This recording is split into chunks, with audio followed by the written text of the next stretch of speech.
ஓம் சாந்தி.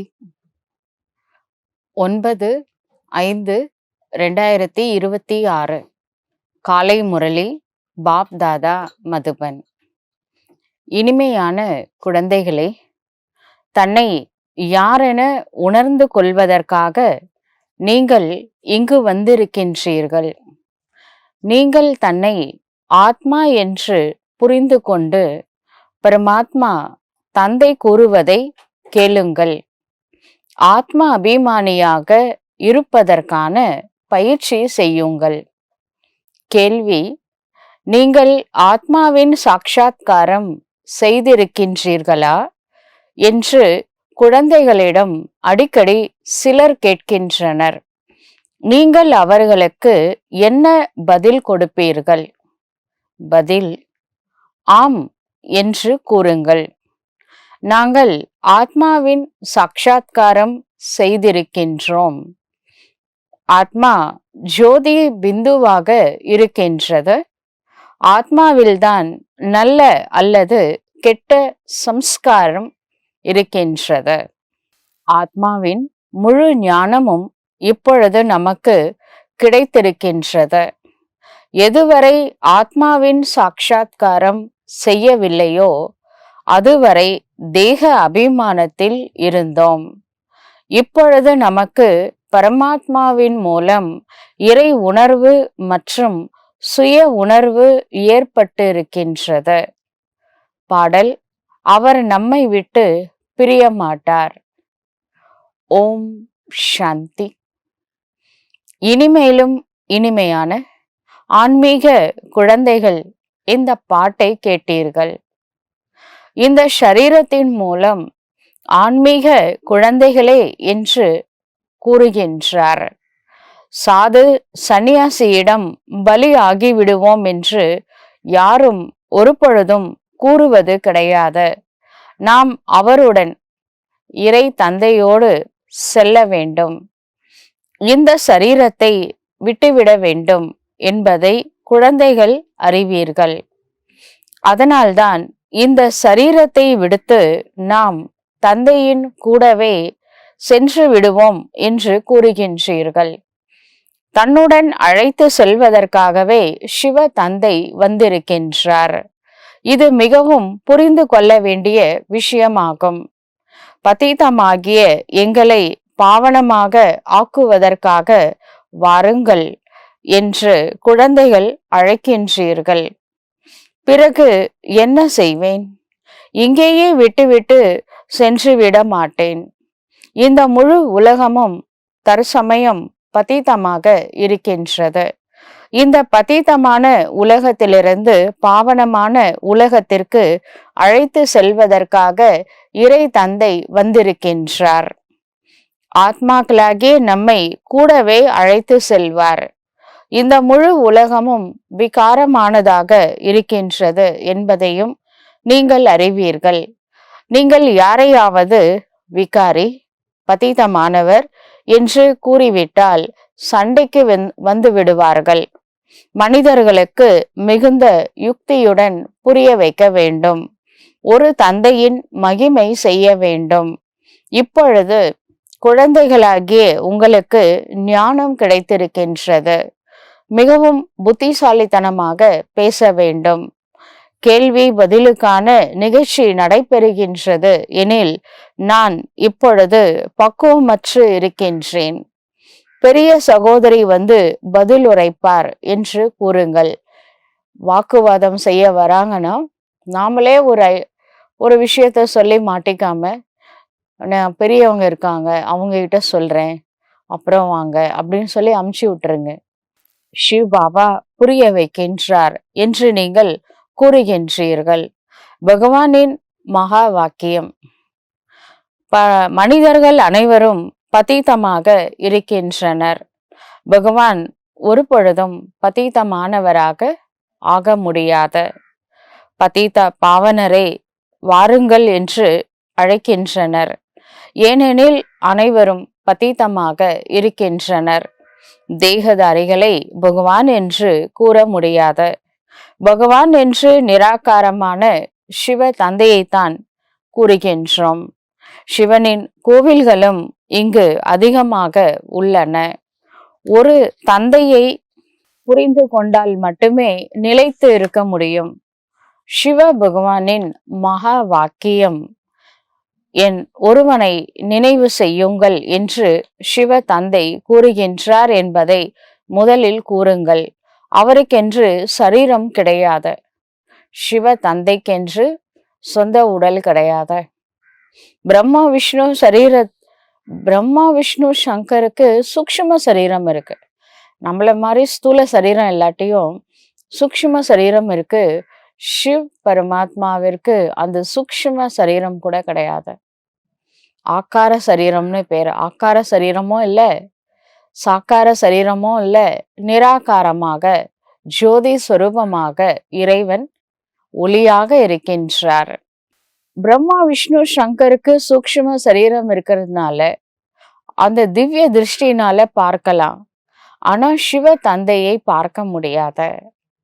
அவர்தான் பரம்பிதா பரமாத்மா என்று அனைவராலும் அழைக்கப்படுகின்றார்.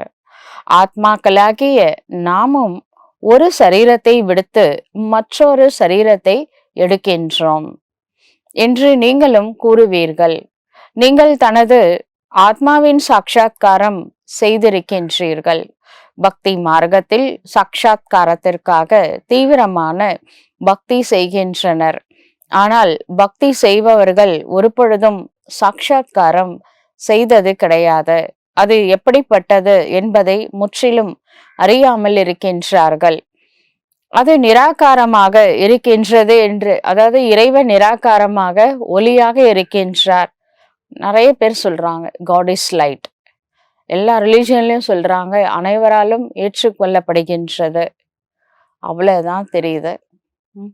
அந்த லைட் என்ன வேலை பண்றாரு அப்படின்றது யாருக்குமே தெரியல.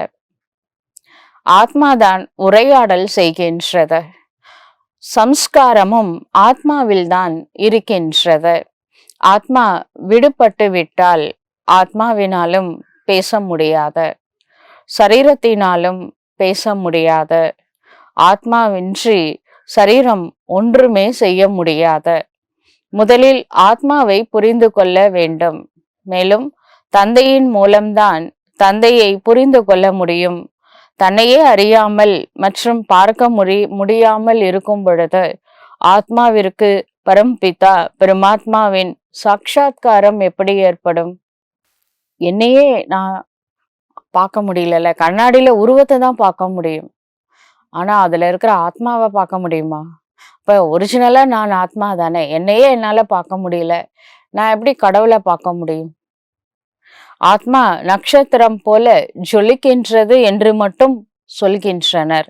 ஆனால் ஆத்மாவில் 84 பிறவிகளுடைய பார்ட் அடங்கி இருக்கின்றது. இது யாருக்குமே தெரியாத. மனிதர்கள் முற்றிலும் தேக அபிமானத்தில் இருக்கின்றனர். ஆத்மா அபிமானியாக ஆகுங்கள் என்று இப்பொழுது சிவ தந்தை கூறுகின்றார். தன்னை ஆத்மா என்று புரிந்து கொண்டு பிறகு நான் கூறுவதை கேளுங்கள். அந்த ஆத்மா அபிமானி ஆகாம நம்ம பாடி கான்சியஸ்ல இருந்து பரமாத்மா சொல்றத நம்ம கேட்டு நடைமுறைப்படுத்துறது ரொம்ப கஷ்டம். அதனால ஆத்மா உணர்வுக்கு வாங்க. கேட்கக்கூடியது ஆத்மாதான். ஆத்மாவிற்கு கூறுவதற்கு பரமாத்மா தேவைப்படுகின்றார். மனிதர்களுக்கு புரிய வைப்பவர் மனிதராகத்தான் இருக்க முடியும். இந்த ஆத்மாவின் ஞானம் யாரிடத்திலும் கிடையாது. அதனால்தான் முதலில் ஆத்மாவை புரிந்து கொள்ளுங்கள் என்று கூறப்படுகின்றது. தன்னைத்தான் உணருங்கள். ஆத்மாவை நாம் எப்படி உணர்வது என்று ஆத்மாவே சுயம் கூறுகின்றது. ஆத்மாவில் எவ்வாறு முழு நடிப்பும் நிறைந்திருக்கின்றது என்பது யாருக்கும் தெரியாது. சாதுக்கள், சன்னியாசிகள் போன்ற யாராலும் இதை கூற முடியாது. தந்தை வந்துதான் குழந்தைகளுக்கு உணர வைக்க வேண்டியதாக இருக்கின்றது. தன்னை ஆத்மா என்று உணர்ந்து நிராகாரமான பரம்பிதா சிவ பரமாத்மாவாகிய நான் கூறுவதை கேளுங்கள் என்று சிவ தந்தை கூறுகின்றார். ஆத்மா மற்றும் பரமாத்மா எப்பொழுது சந்தித்திருக்கின்றீர்களோ அப்பொழுதுதான் இந்த விஷயம் நிகழும். பரம்பிதா பரமாத்மா எப்பொழுது வருவார், வந்து எப்படி புரிய வைப்பார் என்பது உலகத்தினருக்கு அறியாத காரணத்தினால்தான் கருத்து வேறுபாடுகளில் வந்து விடுகின்றனர். அவர்கள் அனைவருக்கும் ஆதாரம் சாஸ்திரத்தில்தான் இருக்கின்றது. அதன் மூலம் நீங்கள் என்னையும் உணர முடியும், தன்னையும் உணர முடியும். ஆத்மாதான் பரமாத்மா என்று அவர்கள் கூறிவிடுகின்றனர். இப்படி கூறுவதனால் என்ன நடக்கின்றது? நம்மை பதீத நிலையிலிருந்து பாவனமாக யார் ஆக்குவது? திரிகாலதர்ஷியாக யார் ஆக்குவது? யாரும் ஆத்மா மற்றும் பரமாத்மாவின் ஞானத்தை கொடுக்க முடியாத. அதனால்தான் எந்த ஆத்மா தனது தந்தையை அறியவில்லையோ அவர்களை நாஸ்திகர்கள் என்று மக்கள் கூறுகின்றார்கள். பக்தி செய்யாதவர்கள்தான் நாஸ்திகர்கள் என்று அவர்கள் கூறிவிடுகின்றனர். இப்பொழுது குழந்தைகளாகி நீங்கள் பக்தி செய்வது கிடையாது. உங்களிடத்தில் சித்திரங்கள், பல நல்ல சித்திரங்கள் உள்ளன. சித்திரங்களால் தான் புரிய வைக்கப்படுகின்றது. யாராவது உலக வரைபடத்தை பார்க்கவில்லை என்றால் லண்டன் எங்கிருக்கின்றது, அமெரிக்கா எங்கிருக்கின்றது என்று அவர்களுக்கு எப்படி தெரியும்? மேப்பை காமிச்சாதானே புரிய வைக்க முடியும். அதுக்காக லண்டன் கூட்டிட்டு போய் காமிக்கவும் முடியும். லண்டன் இங்க இருக்கு, அமெரிக்கா இங்க இருக்கானு அமெரிக்காவுக்கா கூட்டிட்டு போக முடியும் குழந்தைங்கள? இப்போ சின்ன வயசுல மேப்பை காமிச்சுதான் புரிய வைக்கிறாங்க. எதுவரை ஆசிரியர் அமர்ந்து இந்த உலக வரைபடத்தை வைத்து புரிய வைக்கவில்லையோ அதுவரை நம்மளுக்கு எதுவுமே தெரியாது. எந்த நாடு எங்க இருக்கு எதுவுமே தெரியாம தான் இருப்போம். ஆகையினால அது போலதான் இந்த பூலோகம், சூக்ஷ்ம உலகம், பரந்தாமம் இதெல்லாம் பிக்சர்ல பாபா காட்டுறாரு. பரந்தாமத்துக்காக கூட்டிட்டு போயிட்டு நம்மளை காட்டிட்டு திருப்பி கூட்டிட்டு வந்து இங்க விட முடியும் ஒவ்வொரு முறையும் கோர்ஸ் எடுக்கிறவங்களுக்கு? இதெல்லாம் புரிஞ்சிக்க வேண்டிய விஷயம். இந்த சித்திரங்களை உருவாக்கி இருக்கின்றனர் புரிய வைக்கிறதுக்காக தான். ஆனால் விளக்கமாக யாரும் புரிந்து கொள்ள முடியாத சூரிய வம்சத்தினர்கள் இந்த ராஜ்யத்தை எங்கிருந்து அடைந்தார்கள்? பிறகு சந்திர வம்சத்தினர் எப்படி அடைந்தார்கள்? சூரிய வம்சத்தினரிடம் சண்டையிட்டார்களா என்ன? அனைவருக்கும் ஒரு தந்தையிடமிருந்துதான் ஆஸ்தி கிடைக்கின்றது என்பதை நீங்கள் புரிந்திருக்கின்றீர்கள். சூரிய வம்சத்தினர், சந்திர வம்சத்தினர் உலகத்திற்கு எஜமானர்கள் ஆவார்கள். வேறு எந்த தர்மமும் இருக்காது எனும் பொழுது சண்டைக்கான விஷயமும் கிடையாது. நாம் உலகத்திற்கு எஜமானர்களாக ஆகின்றோம் என்பதை இப்பொழுது நீங்கள் புரிந்து கொள்கின்றீர்கள். சூரிய வம்சத்தினர்களை சந்திர வம்சத்தினர் வெற்றி அடைந்தனர் அல்லது யுத்தம் நடைபெற்றது என்பது கிடையாது. தனித்தனி வம்சமாகும். இப்பொழுது உங்களது புத்தியில இந்த சித்திரங்களின் முழுமையான ஞானமும் இருக்கின்றது. பள்ளியிலும் மாணவர்கள் படிக்கின்றனர் எனில் புத்தியில முழு ஞானமும் வந்து விடுகின்றது. சிறு குழந்தைகளுக்கு புத்தகத்துல இது யானை, ஏ ஃபார் ஆப்பிள் அப்படின்றாங்க. ஆப்பிள் வேணா காட்டலாம். இ ஃபார் எலிஃபென்ட் அப்படின்னா குழந்தைங்களுக்கு எலிஃபென்ட்டுக்கு எங்க போய் காட்ட முடியும்? அதனால பிக்சர் வரைஞ்சு அதை பிக்சரை பார்த்து புரிய வைக்கிறோம். ஆப்பிள்னு சொன்னா கான்சியஸ் மைண்டை அக்செப்ட் பண்ணிக்கும். படத்தை காமிச்சா சப்கான்ஷியஸ் மைண்டை அக்செப்ட் பண்ணிக்கும். அப்ப நாம படத்தை காமிச்சு புரிய வைக்கிறது எதுக்காகனா, கான்ஷியஸ் மைண்டுக்கு மட்டும் சொன்னா பத்தாது, சப்கான்ஷியஸ் மைண்டுக்கும் சேர்த்து நம்ம புரிய வைக்கிறோம். அது மாதிரிதான் சிவபாபா நம்மளுக்கு படத்தை காமிச்சு தான் இந்த சிருஷ்டி சக்கரம்னா என்ன, ஏணிப்படி இதுக்கெல்லாம் படம் வரைஞ்சி அதை காமிச்சு புரிய வைக்கிறாருன்னா அதுல 1000 ரகசியங்கள் இருக்கின்றன. பாபா பெரிய சயின்டிஸ்ட். வார்த்தைகளால சொல்லாம நம்மளுக்கு பிக்சர் காமிச்சுதான் 7 days கோர்ஸ் எடுத்தாங்க. சரிங்களா? அது ஈஸியா உள்ள போகுது. இப்ப நாம நாடகத்தை நல்லா புரிஞ்சுக்கிட்டோம். இந்த முழு சக்கரமும் நம்முடைய புத்தியில் இருக்கின்றது. இவை அனைத்தும் புதிய விஷயங்கள் ஆகும். மேலும் இந்த விஷயங்களை பிராமண குலத்தினர் மட்டுமே புரிந்து கொள்ள முடியும். மற்றவர்கள் அமர்ந்து தவறான வாக்குவாதம் செய்வார்கள். அனைவருக்கும் ஒன்றாக புரிய வைக்க முடியும் என்பதும் கிடையாது. தனித்தனியாக புரிய வைக்க வேண்டியதாக இருக்கின்றது. முதலில் தந்தையையும் ஆத்மாவை பற்றியும் புரிய வைக்க வேண்டும் என்பது நியமமாகும். பிறகு வகுப்பில் அமரும் பொழுது புரிந்து கொள்வர், இல்லையெனில் புரிந்து கொள்ளவே மாட்டார்கள். சந்தேகம் எழுப்பிக் கொண்டே இருப்பார்கள். பகவான் ஒரே ஒருவர்தான். அவர் உயர்ந்ததிலும் உயர்ந்தவர் என்பதை நீங்கள் புரிய வைக்க வேண்டும். தேவதைகளையும் பகவான் என்று கூற முடியாது. ஆத்மாவின் ஞானமும் இப்பொழுது உங்களுக்கு கிடைத்திருக்கின்றது. கர்மத்தின் பலனை ஆத்மாதான் அனுபவிக்கின்றது. சம்ஸ்காரம் ஆத்மாவில் தான் இருக்கின்றது. ஆத்மா இந்த கர்மேந்திரியத்தின் மூலம் கேட்கின்றது. பகவான் தந்தை இறைவன் ஒருவரே. அவரிடமிருந்துதான் ஆஸ்தி கிடைக்கின்றது. நீங்கள் உங்களை ஆத்மா என்று முதலில் நிச்சயம் ஏற்படுத்திக் கொள்ளுங்கள். அவரிடம் மேலும் புத்தி யோகத்தை தந்தையிடம் செலுத்துங்கள் என்று சிவ தந்தை புரிய வைக்கின்றார். ஜென்ம ஜென்மமாக பக்தி செய்து வந்தீர்கள். ஹனுமானின் பூஜாரியாக இருந்தால் ஹனுமனைத்தான் நினைவு செய்வர், அல்லது கிருஷ்ணரின் பூஜாரியாக இருந்தால் கிருஷ்ணரை தான் நினைவு செய்வார்கள். நீங்கள் ஆத்மாக்கள் என்று உங்களுக்கு புரிய வைக்கப்படுகின்றது.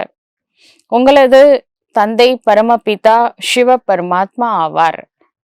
அவரை நினைவு செய்வதன் மூலம், இறை தந்தையை நினைவு செய்வதன் மூலம் தந்தையின் ஆஸ்திக்கு நம்ம அதிகாரி ஆகலாம்.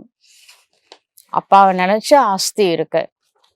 அந்த தந்தை தான் ஸ்வர்க்கத்தை படைக்கின்றார் எனில் நாமும் அவசியம் ஸ்வர்க்கத்தில் இருக்க வேண்டும்.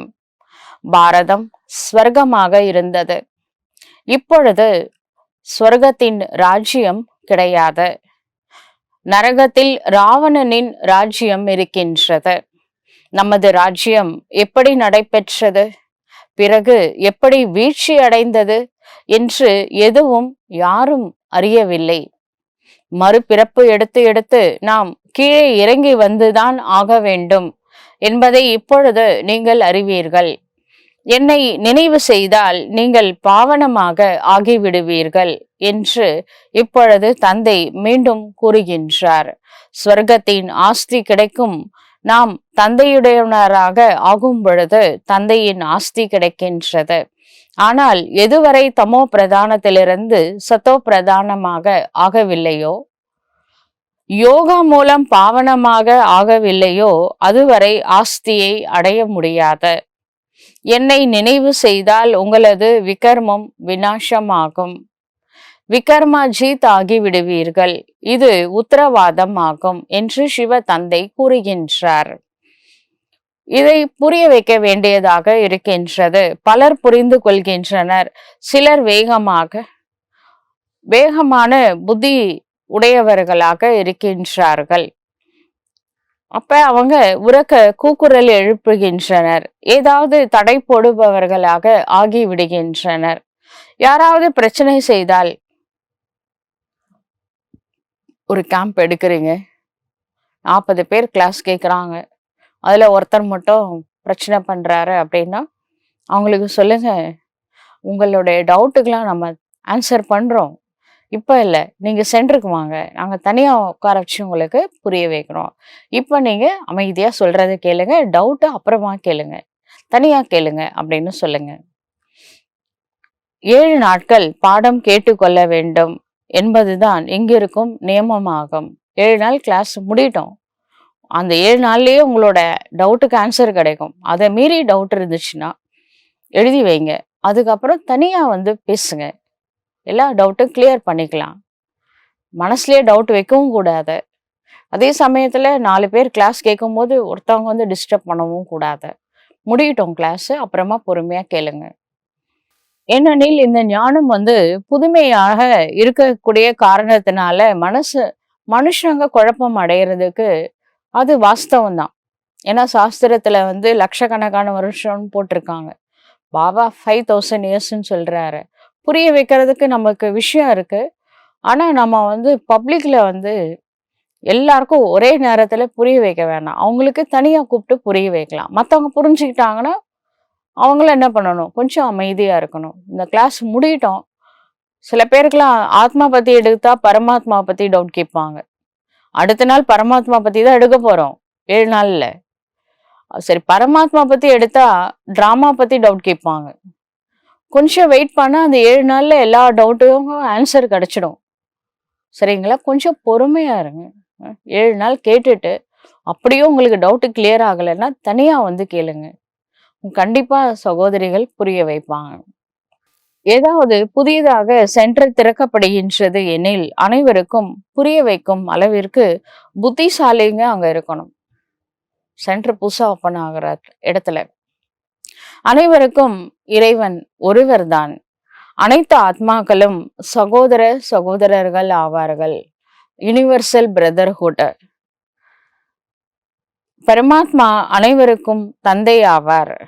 பதீத பாவனரே வாருங்கள் என்று உலகமே அவரை தான் அழைக்கின்றது. எனில் அவர் அவசியம் பாவனமாக இருக்க வேண்டும் அல்லவா? அவர் ஒருபொழுதும் பதீதமாக ஆகுவது கிடையாது. தந்தை வந்துதான் பதீதமானவர்களை பாவனமாக ஆக்குகின்றார். சத்தியுகத்துல அனைவரும் தூய்மையானவர்கள் தான். கலியுகத்துல அனைவரும் பதீதமானவர்கள். பதீதமானவர்கள் அதிகமாக இருப்பர், பாவனமானவர்கள் குறைவாக இருப்பர்.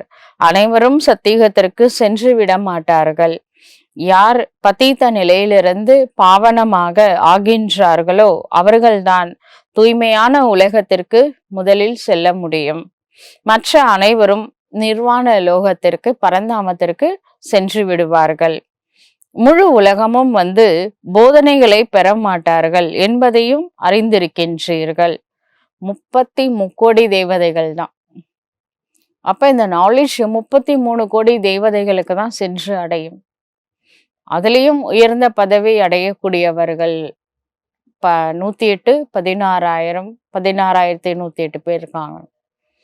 அவங்க அப்படியே பாபா சொல்றத நம்புவாங்க, நிச்சய புத்தியோட கேட்பாங்க, தாரணை செய்வாங்க. முழு உலகத்திற்கு நாம சொல்ல முடியாத, ஆனா முழு உலகத்திற்கும் இந்த ஆத்மா பரமாத்மா அந்த நாலேஜ் ரீச் ஆகும். இது அனைவருக்கும் கடைசி நேரம் ஆகும். அனைவரும் உலகமே அழிந்தே ஆக வேண்டும். அவர்கள் அமைதியாக அமர்ந்து கேட்க வேண்டும். தொந்தரவு செய்யாத அளவிற்கு மிகுந்த யுக்தியுடன் புரிய வைக்க வேண்டும். முதலில் சிவ தந்தையின் அறிமுகம் கொடுக்க வேண்டும்.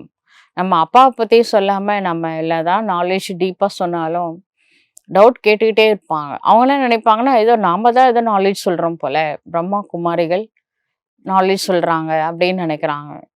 ஆனா ஒரிஜினல் இந்த நாலேஜோட சோர்ஸ் ஆஃப் நாலேஜ், சோர்ஸ் யாரு? காட் சிவா. இதை புரிய வைங்க. அவர் யாரு, எப்படிப்பட்டவர், அவர் தான் இந்த ஞானம் சொல்றாருன்னு புரிய வச்சுட்டா டவுட்டே வராது. இல்லாட்டி ஏதோ மனுஷங்க சொல்ற நாலேஜ்ன்னு நினைக்கிறாங்க பார்த்தீங்களா, அதனாலதான் நிறைய கேள்வி கேட்குறாங்க. இது இறைவன் சொல்ற நாலேஜ்ன்னு புரிஞ்சிருச்சுன்னா டவுட்டே வராது. சிவ தந்தை தான் பதீத பாவனர் ஆவார்.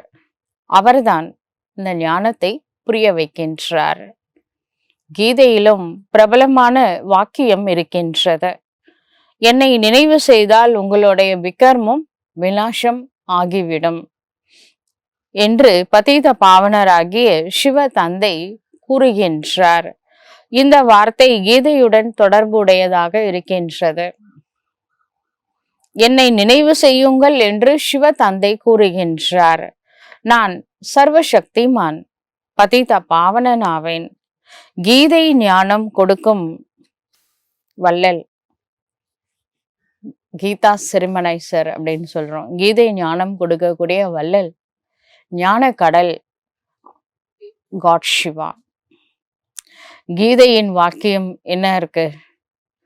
அவங்க ஒவ்வொரு கிருஷ்ணா பேசக்கூடிய இடத்துக்கு முன்னாடி கிருஷ்ண பகவானு வச்ச அப்படின்னு சொல்றாங்க.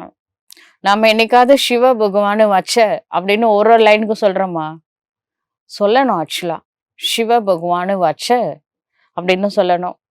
அவர்கள் கிருஷ்ண பகவானின் மகா வாக்கியம் என்று கூறிவிடுகின்றனர். நீங்கள் சிவ பகவானின் மகா வாக்கியம் என்று கூறுகின்றீர்கள். பகவான் நிராகாரமானவர். அவர் ஒரு பொழுதும் பிறப்பு இறப்பில் வருவது கிடையாது. அலௌகீக தெய்வீக பிறப்பு எடுக்கின்றார். நான் சாதாரண வயோதிக சரீரத்தில் வருகின்றேன். அவரைத்தான் பகீரதன் என்று அழைக்கின்றீர்கள்.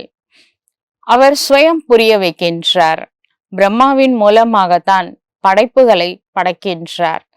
ஆக மனிதனுக்கு பிரம்மா என்று பெயர் வைக்கப்பட்டுள்ளது. வியக்த வியக்த பிரம்மா அப்படின்னா சரீரத்துல சாக்கார பிரம்மா. அதுக்கப்புறம் பாருங்க, இந்த முரளி வந்து சாக்கார முரளி. பிரம்மா பாபா உடலில் இருக்கும் பொழுது உயிரோட அப்ப எடுக்கப்பட்டது.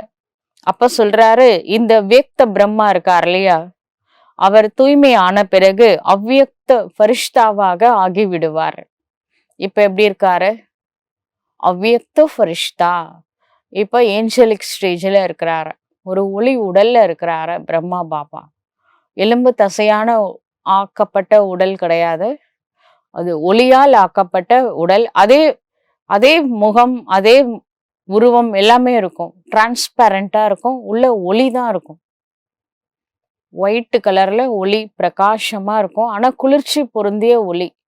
அந்த உடல்ல தான் இப்ப பிரம்மா பாபா இருக்கிறாரு. பதீத்தமானவர்களை பாவனமாக்குவதற்காகவே சிவ தந்தை வருகை புரிகின்றார். ஆக அவசியம் பதீதமான உலகத்தில், பதீதமான சரீரத்தில் தான் அவர் வருவார். இது விரிவான விளக்கமாகும். கல்பத்திற்கு முன்பு போன்று என்னை நினைவு செய்தால், போன கல்பத்துல நாம சிவனே கதி அப்படின்னு இருந்தோம். அவரை தவிர வேற யாரையுமே நினைக்கல. அதே மாதிரி இந்த கல்பத்துல ஏன் செய்யக்கூடாது? நம்மள்கிட்ட இருக்கு ரோலு, நம்ம செஞ்சிருக்கோம், நம்ம மாறி இருக்கோம், நம்ம ஆத்மாவை கிளீன் பண்ணியிருக்கோம், சத்தியுகத்துல வந்திருக்கிறோம் போன கல்பத்துல. அதே போல இந்த கல்பத்திலும் என்னை நினைவு செய்தால் உங்களது விகர்மங்கள் விநாசமாகிவிடும். பதீத்த நிலையிலிருந்து பாவனமாக ஆகுங்கள் என்று முதலில் புரிய வைக்க வேண்டும். ஹே பதீத பாவனரே, வாருங்கள் என்று பாடமும் செய்கின்றனர். கங்கை கிடையாது என்று அழைக்கின்றீர்கள் எனில் அவசியம் எங்கிருந்தோ வருவார். பதீத்தமானவர்களை பாவனம் ஆக்குவதற்கான நடிப்பதற்காக பதீத பாவனர் வருகின்றார். சொல்றாங்க, கங்கையில குளிச்சா பாவனம் ஆகலாம். ஆனா முதல்ல கங்கை பூமியில இல்லையா, மேல இருந்து வரவழைக்கப்பட்டது அப்படின்னு சொல்றாங்க. சரிங்களா? அது மாதிரி ஞான கங்கை இந்த பூமியில முதல்ல இல்லை. ஞான கங்கை, இந்த கங்கை எப்பவுமே தான் இருக்கும் பூமியில. அந்த ஞான கங்கை வராற பகீரதன் மூலமா, பாக்கியம் செய்த ரதம் மூலமாக ஞான கங்கை வச்சுட்டு இருக்கக்கூடிய காட் சிவா வராற. ஞான உபதேசம் நம்மளுக்கு சொல்லிட்டு இருக்கிறாரு. நீங்கள் ஒரு காலத்துல பாவனமாக இருந்தீர்கள், பிறகு உங்களிடத்தில் கரை படிந்து விட்டது. யோக பலத்தின் மூலமாகத்தான் அந்த கரை நீங்கும் என்று சிவ தந்தை கூறுகின்றார். நீங்கள் தூய்மை ஆகிவிடுவீர்கள், பிறகு தூய்மையான உலகில் தான் வருவீர்கள். பதீத உலகம் விநாசம் ஆகிவிடும் என்று புரிய வைக்கப்பட்டதோ அதை நல்ல முறையில் தாரணை செய்ய வேண்டும். நாம் உயர்ந்தலும் உயர்ந்த தந்தையின் மகிமை மட்டுமே செய்கின்றோம். நீங்கள் 84 பிறவிகளுக்கான நடித்து நடித்து எவ்வளவு பதீதமாக ஆகிவிட்டீர்கள் என்பதை எல்லையற்ற தந்தை நேரில் வந்து புரிய வைக்கின்றார். முதலில் பாவனமாக இருந்தீர்கள், இப்பொழுது பதீதமாக ஆகிவிட்டீர்கள். மீண்டும் நினைவு யாத்திரையில் இருப்பதன் மூலம் நீங்கள் பாவனமாக ஆகிவிடுகின்றீர்கள். பக்தி மார்க்கத்திலிருந்து நீங்கள் ஏணியில் இறங்கியே வந்தீர்கள். இது முற்றிலும் எளிய விஷயமாகும். இது குழந்தைகளின் புத்தியில் அமர வேண்டும். அதிகாலையில் எழுந்து ஞான சிந்தனை செய்ய வேண்டும். பிறகு யார் வந்தாலும் அவர்களுக்கு புரிய வைக்க வேண்டும். முரளியின் முக்கிய கருத்துக்களை குறிப்பெடுத்து கொண்டு பிறகு அதை திரும்பவும் படிக்க வேண்டும். அப்பொழுதுதான் அது மனதில் நன்றாக பதியும். தந்தையை நினைவு செய்வதன் மூலம் மட்டுமே இதுதான் முக்கியமான முதல் விஷயமாகும். இறைவனை நினைவு செய்ய வேண்டும். மன் மனாபவ, என்னை நினைவு செய்தால் விகர்மங்கள் அழிந்துவிடும் என்று சிவ தந்தைதான் கூறுகின்றார். நினைவு செய்யாமல் இருப்பது, நினைவு செய்வது எல்லாம் உங்களது விருப்பமாகும். நீ செஞ்சா செய்யுங்க, செய்யலனா போங்க, உங்க இஷ்டம் அப்படின்னு சொல்றார். தந்தையின் கட்டளை கிடைத்து விட்டது. அப்பா ஆர்டர் கொடுத்துட்டார, கோர்ட் ஆர்டர் மாதிரி. என்ன நினைச்சா விகர்மம் விநாசமாகும், நினைக்கிறது நினைக்காதது உங்க இஷ்டம். பாவன உலகத்திற்கு செல்ல வேண்டும் என்றால் பதீத உலகத்தின் பக்கம் புத்தி செல்லக்கூடாது. விகாரத்தில் புத்தி மூலமா கூட விகாரத்தில் போகக்கூடாது. அதிக விஷயங்கள் புரிய வைக்கப்படுகின்றது. நல்லது. இனிமேலும் இனிமையான தேடி கண்டுபிடிக்கப்பட்ட செல்லமான குழந்தைகளுக்கு தாய் தந்தையாகிய பாப் தாதாவின் அன்பு நினைவுகள் மற்றும் நமஸ்காரம். ஆன்மீக தந்தையின் ஆன்மீக குழந்தைகளுக்கு ஆன்மீக தந்தையின் அன்பு நினைவுகள் மற்றும் நமஸ்காரம். ஆன்மீக தந்தைக்கு ஆன்மீக குழந்தைகளின் அன்பு நினைவுகள் மற்றும் நமஸ்காரம். தாரணைக்கான முக்கிய சாரம். முதல் பாயிண்ட், அதிகாலையில் எழுந்து ஞான சிந்தனை செய்ய வேண்டும். தந்தை என்ன கூறுகின்றாரோ அதை குறிப்பெடுத்து கொண்டு பிறகு திரும்பவும் படிக்க வேண்டும். மற்றவர்களுக்கும் கூற வேண்டும். அனைவருக்கும் முதலில் தந்தையின் அறிமுகத்தை தான் கொடுக்க வேண்டும். இரண்டாவது பாயிண்ட், பாவனமான உலகத்திற்கு செல்வதற்கு இந்த பதீதமான உலகத்திலிருந்து புத்தியின் தொடர்பை நீக்கிவிட வேண்டும். வரதானம். நம்பர் 1 வியாபாரியாக ஆகி ஒரே ஒரு நொடி மற்றும் எண்ணத்தில் வருமானத்தை சேமிக்கக்கூடிய கோட்டீஸ்வரர் ஆகுக. யார் தன்னை பிஸியாக வைத்து கொள்வதற்கான வழியை அறிந்திருக்கின்றார்களோ அவர்களே நம்பர் 1 வியாபாரி ஆவார்கள். பிஸியா வச்சுட்டா நம்பர் 1 பிசினஸ் மேன் ஆகலாம். யாருடைய ஒவ்வொரு எண்ணம் பிஸியா இருக்கணும், ஒரு எண்ணம் கூட வீணாகுவது இல்லையோ, ஒவ்வொரு எண்ணத்திலும் வருமானம் செய்கின்றீர்களோ அவர்களே சிறந்த வியாபாரி என்று சொல்ல முடியும். எவ்வாறு ஒரு வியாபாரி ஒவ்வொரு பைசாவையும் காரியத்தில் ஈடுபடுத்தி பன்மடங்காக பெருக்குகின்றாரோ அதுபோல நீங்களும் ஒவ்வொரு நொடி மற்றும் ஒவ்வொரு எண்ணத்திலும் வருமானம் செய்து காட்டுங்கள். அப்பொழுது கோட்டீஸ்வரன் ஆவீர்கள். இதனால புத்தி அலைப்பாய்வது நின்றுவிடும் மற்றும் வீண் எண்ணங்களை பற்றிய புகாரும் முடிந்துவிடும். ஒவ்வொரு செகண்ட் பிஸியா வச்சுக்கிட்டீங்கன்னா வேஸ்ட் தாட்ஸ் வர்றதுக்கு இடமே இல்லை. ஸ்லோகன் சொல்றாரு, யார் வேண்டும் என்று கேட்கின்றார்களோ அவர்கள் குஷி என்ற பொக்கிஷத்தில் நிரம்பியவர் ஆக முடியாது. ஏன்னா இது வேணும், சாகியே சாகியே அப்படின்னு ஹிந்தியில சொல்லுவாங்க. ஒன்று கிடைச்சதுக்கு அப்புறம் திரும்பவும் அடுத்த லிஸ்ட் கொண்டு போய் கொடுப்பாங்க. கடவுளே எனக்கு இது செஞ்சு கொடு, அப்பதான் நான் திருப்தியா இருப்பேன், அப்பதான் நான் சந்தோஷமா இருப்பேன்.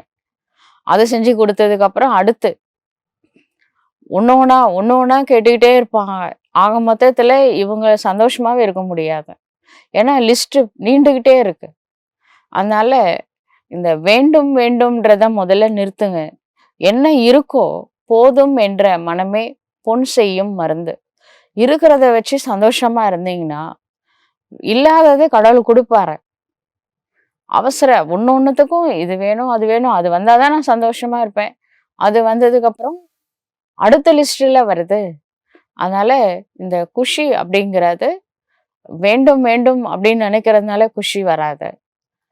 மன நிறைவு இருக்கணும். கடவுளே இது வரைக்கும் என்ன கொடுத்துருக்கிறீங்களோ அதுக்கு ரொம்ப நன்றி. நன்றி உணர்வோட தேங்க்ஸ் சொல்லுங்க. கிராட்டிடியூடோட. அப்ப நம்மளுக்கு மன நிறைவு ஏற்படும். அப்பதான் குஷி வரும். இந்த வேண்டும் வேண்டும்ன்ற லிஸ்ட் நீண்டுகிட்டே போக குஷி வராது. சரிங்களா? அதனால பாபா சொல்றாரு, யார் இந்த வேண்டும் வேண்டும் அப்படின்ற கேட்டுட்டே இருக்கிறாங்களோ அவங்களுடைய மனம் குஷின்ற பொக்கிஷத்தினால நிரம்ப முடியாது. அதனால இருக்கிறத வச்சு பாபா நீ எவ்வளவு கொடுத்துருக்கிறையோ அதுக்கு ரொம்ப கோடானு கோடி நன்றிகள் அப்படின்னு சொல்லுங்க. குஷி கண்டிப்பா கிடைக்கும். நல்லது. ஓம் சாந்தி.